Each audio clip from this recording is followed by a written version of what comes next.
नमस्कार दोस्तों, स्वागत है आपका अपने चैनल में बबीता स्टोरी वॉइस में। दोस्तों, अगर चैनल पर नए जुड़े हो तो चैनल को सब्सक्राइब जरूर कर लीजिएगा और जो पहले से जुड़े हैं उनको दिल से धन्यवाद। दोस्तों, उत्तर प्रदेश जिला बरेली के एक छोटे से गांव में दो दोस्त रहते थे जिनका नाम विनोद और प्रमोद होता है। दोनों में काफ़ी गहरी दोस्ती होती है। बचपन से ही स्कूल में साथ पढ़ा करते थे। दोनों के बीच बहुत मेल मिलाप था। स्कूल में अपना लंच बॉक्स भी आपस में बांट कर खाते। हमेशा एक दूसरे के सुख दुख में साथ खड़े रहते। कुछ साल बाद विनोद की शादी हो जाती है और फिर वह दिल्ली में नौकरी की तलाश में चला जाता है और जल्द ही उसे एक कंपनी में नौकरी मिल जाती है। प्रमोद गांव में ही बेरोजगारी की ज़िंदगी काट रहा था। वह अपने दोस्त विनोद को कॉल करता है और कहता है कि यार विनोद, अपने मैनेजर से बात करके मुझे भी नौकरी पर रखवा दे। मैं बहुत परेशान हो चुका हूँ। यहाँ शहर में कहीं नौकरी नहीं मिल रही। विनोद अपने दोस्त की परेशानी को देखते हुए अपने मैनेजर से उसको काम पर रखने की बात कर लेता है। आखिरकार प्रमोद की भी नौकरी लग जाती है। अब ये दोनों साथ में ही नौकरी करने लगते हैं। दोनों बहुत खुश थे।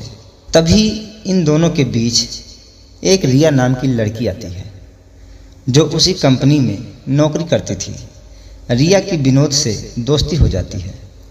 वो धीरे धीरे विनोद को पसंद करने लगती थी और उसे प्यार करने लगी थी। प्रमोद अपने दोस्त से कहता है कि तुम तो शादीशुदा हो, रिया से तुम मेरी दोस्ती करा दो। लेकिन विनोद साफ साफ मना कर देता है। दोस्तों, कोई भी लड़का अपनी गर्लफ्रेंड किसी को देना नहीं चाहेगा और इसी के चलते प्रमोद विनोद से घृणा करने लगता है। दोनों में अब फूट पड़ने लगी थी। लड़की विनोद से बहुत प्यार करती थी और उनके रूम पर आया जाया करती थी। प्रमोद को ये सब देखकर अंदर ही अंदर बहुत जलन होती है। प्रमोद का बर्थडे आता है और वो विनोद से कहता है कि यार तुम अपनी दोस्त को भी बुला लो, मिलकर बर्थडे मनाएंगे। विनोद अपने दोस्त की बात को टाल नहीं पाता और अपनी गर्लफ्रेंड रिया को रूम पर बुला लेता है। प्रमोद अपने दोस्त को ज़्यादा शराब पिला देता है जिसके कारण वो मदहोश हो जाता है और जल्द ही सो जाता है। अब प्रमोद उस लड़की के साथ ज़बरदस्ती करता है। उसके साथ दुष्कर्म कर अपनी ख्वाहिश को पूरा करने के बाद उसे मार देता है और वही रूम पर विनोद के साथ छोड़कर भाग जाता है। वहाँ से भागने के बाद वो पुलिस को फ़ोन करके सूचना देता है कि फला बिल्डिंग में एक लाश पड़ी है। पुलिस सूचना पाकर तुरंत मौके पर पहुँच जाती है और देखती है कि एक लड़की की डेड बॉडी पड़ी है। साथ ही एक लड़का नशे की हालत में वहीं मदहोश पड़ा है। पुलिस मौकाए वारदात से विनोद को अपनी गिरफ्त में ले लेती है और पूछताछ करती है। विनोद को कुछ समझ नहीं आता है। वो अपनी बेगुनाही साबित नहीं कर पा रहा था। पुलिस विनोद को जेल में बंद कर देती है और कोर्ट का फैसला आने का इंतजार करती है। लड़की का पोस्टमार्टम होता है तो उसमें पता चलता है कि इसका तो बलात्कार करके बाद में गला दबाकर मार दिया गया है। इस मुलजिम को तो फांसी की सज़ा होनी चाहिए। नतीजा ये होता है कि कोर्ट में केस चलने के बाद उसे फांसी की सज़ा सुनाई जाती है। जब उसकी फांसी में 2 दिन रह जाते हैं तो जेलर साहब उसके पास आते हैं और उसकी अंतिम इच्छा के बारे में पूछते हैं कि तुम्हारी अंतिम इच्छा क्या है? क्या खाना चाहते हो या क्या देखना चाहते हो या फिर किसी से मिलना चाहते हो?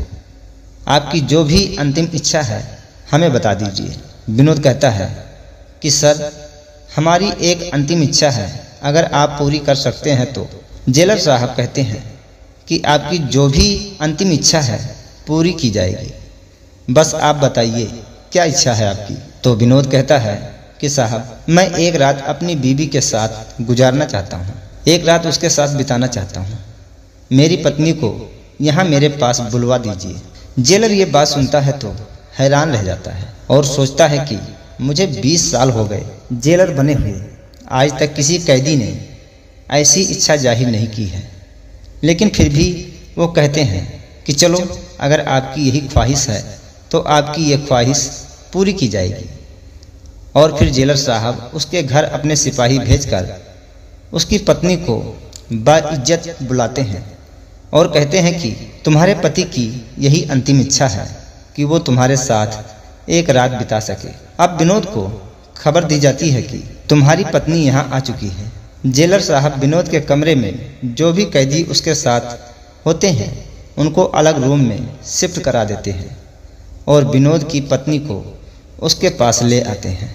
साथ ही साथ वो सुरक्षा को नज़र रखते हुए उनके कमरे के बाहर 2 सिपाही भी तैनात करते हैं और कमरे में एक वॉइस रिकॉर्ड भी लगवा देते हैं जिससे वो ऑफिस में बैठकर उनकी बातों को सुन सकें। अब उसकी पत्नी अंदर जाती है, अपने पति को सलाम दुआ करती है और उसके गले से लग कर रोने लगती है। विनोद की पत्नी नेक औरत थी। वो उससे पूछती है कि तुम अगर उस लड़की से प्यार करते थे तो उसे क्यों मारा, क्यों आपने उसकी हत्या की, जिस कारण बस आज आपको फांसी होने जा रही है, आपने ऐसा क्यों किया।